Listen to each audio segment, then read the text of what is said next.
pasti dan pasti tuan-tuan akan dapat layanan yang superb yang orang lain tak dapat. Sehingga kan Allah sebut dalam surah Al-Baqarah, dalam banyak-banyak pintu ada satu pintu yang Allah buat untuk orang yang khususon lis-shaimin, namanya Babur Rayyan. Orang solat tak boleh masuk pintu ni. Orang puasa dia boleh masuk kod pintu lain, pintu syurga. Orang sedekah dia masuk pintu sedekah. Orang puasa dia boleh masuk pintu solat. Orang puasa dia boleh masuk pintu haji, dia boleh masuk pintu umrah. Tapi orang lain tak boleh masuk pintu puasa, kerana pintu syurga yang bernama Ar-Rayyan just only exclusively untuk orang yang Ramadan yang first class. Imam Asy-Syaukani kata apa? Ramadan dia umpama sebiji batu kerikil di atas padang pasir gurun Sahara yang panas.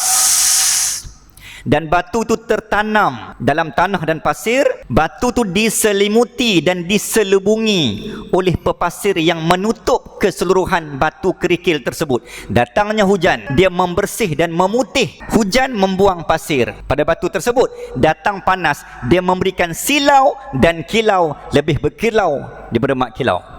Tuan-tuan boleh faham tak? Maksudnya batu tadi keliling dia pasir yang tertanam. Maksudnya jasad manusia tertanam oleh dosa selama 11 bulan. Dia main Ramadan, panas di Ramadan, dia pam, attack. Padam. Sehingga malam raya, ghufira lahu ma taqaddama min dhanbi. Kamu pada malam raya, kamu jadi seperti bayi yang tak ada dosa.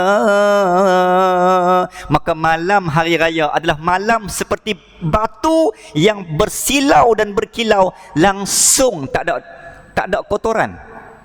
Itu maksud Ramadan.